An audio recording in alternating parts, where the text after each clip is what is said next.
हमारे सभी दर्शकों को सादर प्रणाम। जय श्री कृष्ण। आज मैं आपको नीच सूर्य के बारे में बताऊंगा कि नीच सूर्य भी कुंडली में बहुत अच्छे फल देता है।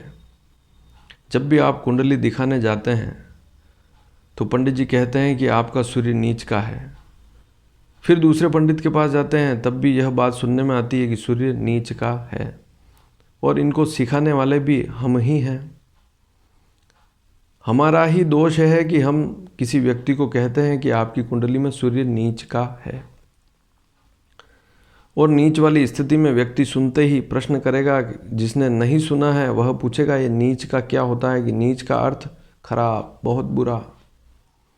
और आप भी मानकर चलते हैं कि अब तो जीवन भर सूर्य के अशुभ फल ही मिलेंगे, या भविष्य में सूर्य की दशा आने वाली है तो आप यह सोच कर चलेंगे कि अब तो सूर्य मेरा बुरा ही करेगा, अच्छा नहीं करेगा।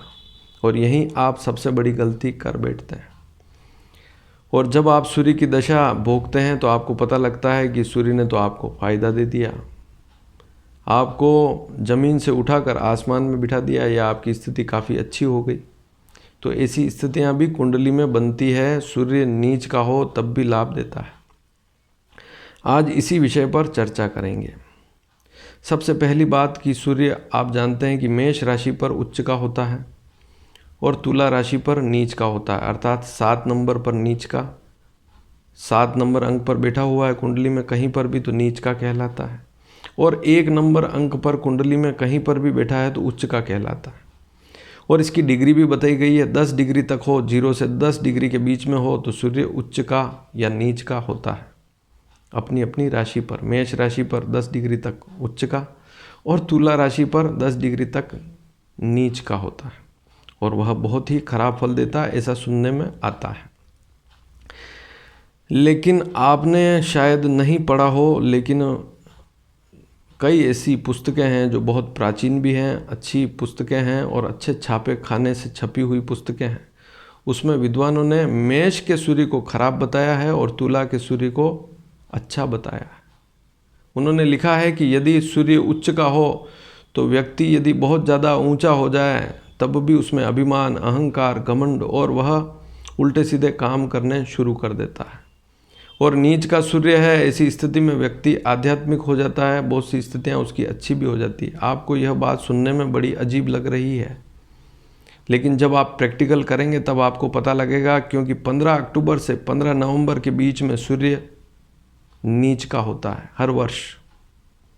अब इस समय में तो अनेकों लोग पैदा होते हैं।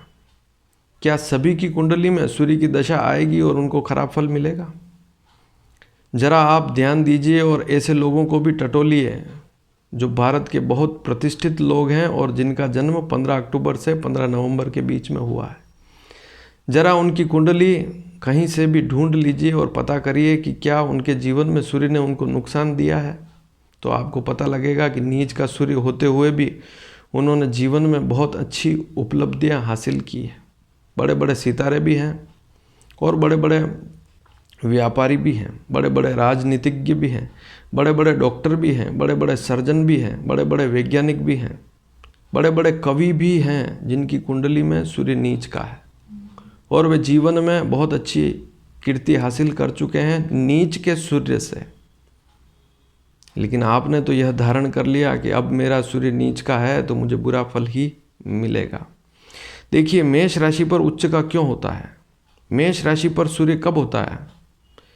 मेष राशि पर सूर्य 15 अप्रैल से 15 मई के बीच में होता है, और यदि सायन स्थिति देखें तो 21 मार्च से 21 अप्रैल के बीच में सूर्य मेष राशि पर होता है। यदि आप उसे मीन राशि पर देखें तो 19 फरवरी से 21 मार्च तक होता है, और 21 मार्च से सायन स्थिति उसकी 21 अप्रैल तक चलती है। लेकिन आप निर्यन सिद्धांत को मानते हैं, ज्योतिष जो है निर्यन सिद्धांत पे बना हुआ है। ऐसी स्थिति में सूर्य 15 अप्रैल से 15 मई के बीच में मेष राशि पर होगा, और उस समय सूर्य उत्तरायण भी होगा। तो हमारे शास्त्रों में लिखा है कि उत्तरायण में ही सूर्य शुभ फल देता है। और 15 अप्रैल से 15 मई के बीच में ग्रीष्म ऋतु भी होती, गर्मी की ऋतु सूर्य की ही ऋतु है, तो वहाँ तो व्यक्ति बलवान होगा ही। यदि आप गर्म प्रदेश में रहते हैं और आपको कहीं हिमालय पर भेज दें तो आपकी स्थिति क्या होगी, और हिमालय पर रहने वाले व्यक्ति को यदि किसी गर्म प्रदेश में भेज दें तो उसकी स्थिति क्या होगी। तो यही स्थिति है। और जब तुला राशि पर आता है तो उस समय ठंडक होती है। हमारे यहाँ पर उस समय हेमंत ऋतु चलती है। 15 अक्टूबर से 15 नवंबर के बीच में हेमंत ऋतु होती है, जो शरद से थोड़ी ठंडी ऋतु होती है। तो उस समय तो सूर्य का प्रभाव कम ही होगा, और शास्त्र में भी लिखा है कि दक्षिणायन सूर्य उतना प्रबल नहीं होता है।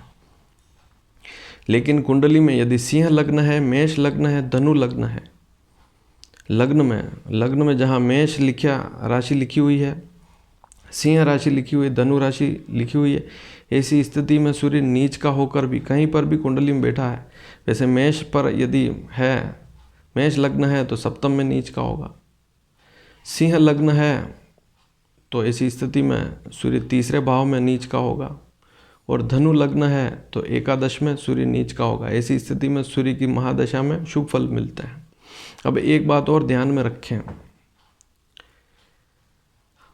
आपकी कुंडली में जो मेष राशि आप देखते हैं तो मेष राशि पूर्व दिशा की राशि है और तुला पश्चिम दिशा की राशि है। राशियों की दिशाएं अगर आप कहीं पर भी नेट पर सर्च करेंगे तो आपको लिखा हुआ मिलेगा मेष राशि पूर्व दिशा और तुला राशि पश्चिम दिशा। अब आप ही सोचिए, सूर्य जब उदित होता है ऐसी स्थिति में पूर्व दिशा होती है, उसी समय आप सूर्य को अर्घ्य भी चढ़ाते हैं। शाम को कोई भी सूर्य को अर्घ्य नहीं चढ़ाता है। इसी कारण से प्राचीन शास्त्रकारों ने मेष राशि पर अर्थात पूर्व दिशा की राशि जो है वहाँ पर सूर्य को उच्च का बताया है, और पश्चिम दिशा में सूर्य को तुला राशि होती है, पश्चिम दिशा की राशि कहलाती है, वहाँ पर सूर्य को नीच का बताया, क्योंकि वहाँ पर वो नीच स्थिति में चला जाता है, वहाँ डूबने की अवस्था में चला जाता है। हालांकि यदि आप सिद्धांतों को समझेंगे तो वहाँ ग्रहों की नज़दीकी और दूरी को बताया है, जिसे मंदोच्च और शीघ्रोच्च कहते हैं, लेकिन वह विषय जो है बहुत लंबा है। तो मंदोच्च शीघ्रोच्च का अर्थ होता है कि सूर्य बहुत नज़दीक आ जाए या बहुत दूर चला जाए, उस स्थिति को नीच और उच्च स्थिति कहते हैं। लेकिन फिर बाद में जाकर इसे राशि अनुसार खराब या बुरा फल वाला बता दिया गया। तो कुंडली में एक चीज़ और देखनी है कि सूर्य नीच राशि पर कहाँ होता है, तुला राशि में। तो तुला राशि का जो स्वामी है वह शुक्र है। यदि शुक्र कुंडली में अस्त नहीं है, अच्छी स्थिति में शुभ ग्रहों की दृष्टि है, तो सूर्य की दशा जब भी आएगी उतना नुकसान नहीं करेगी। दूसरी बात, सूर्य 10 डिग्री तक नीच का होता है, तो 10 डिग्री के बाद भी बहुत सी बार हमने देखा है कि सूर्य बुरे फल नहीं देता, और 10 डिग्री पहले है तब भी चित्रा नक्षत्र पर है यदि सूर्य, तब भी बुरे फल नहीं देता है। हाँ, सप्तम में सूर्य नीच का है मेष लग्न में, तो थोड़ी बहुत समस्या वैवाहिक देता जरूर है, लेकिन उसमें भी यदि शुक्र की स्थिति अच्छी है तो समस्याएं कम हो जाती है। सूर्य आत्मविश्वास का भी कारक है, पिता का भी कारक है। तो ये सारी स्थितियाँ यदि शुक्र अच्छी स्थिति में है, क्योंकि सूर्य जहाँ बैठा है वहाँ पर नीच का है, लेकिन जहाँ बैठा है वहाँ का स्वामी यदि अच्छी स्थिति में है। मान लीजिए आपके घर में कोई बदमाश व्यक्ति आकर घुस गया, लेकिन घर का मालिक यदि कहीं अच्छी जगह पर बैठा हुआ है, ऐसी स्थिति में उस व्यक्ति को उतना नुकसान नहीं होगा। उसके घर में थोड़ा बहुत तोड़फोड़ अवश्य होगा, लेकिन वह व्यक्ति सुरक्षित बच जाएगा। लेकिन यदि वह व्यक्ति भी परेशान है, दोनों स्थितियां खराब है, तो कुंडली में इसी स्थिति को हम देखते हैं कि सूर्य यदि नीच का है लेकिन शुक्र कुंडली में अच्छी स्थिति में है, तो वहाँ पर सूर्य के बुरे इफेक्ट नहीं मिलते हैं। एक बात और समझिए, सूर्य कुंडली में उच्च का बैठा हुआ मेष राशि पर है, लेकिन मंगल कुंडली में यदि नीच का हो गया या शत्रु राशि पर बैठ गया या किसी पाप ग्रह के साथ बैठ गया, ऐसी स्थिति में सूर्य आपका अच्छा होकर भी उसकी जब भी दशा आएगी सूर्य की, आपको बुरे फल मिलेंगे। आप नोट कर लेना भले। तो ये सारी स्थितियाँ सूर्य से देखी जाती है। ऐसा नहीं कि सूर्य उच्च का है तो हमेशा ऊंचे अच्छे फल ही मिलेंगे, या नीच का है तो बुरे फल ही मिलेंगे।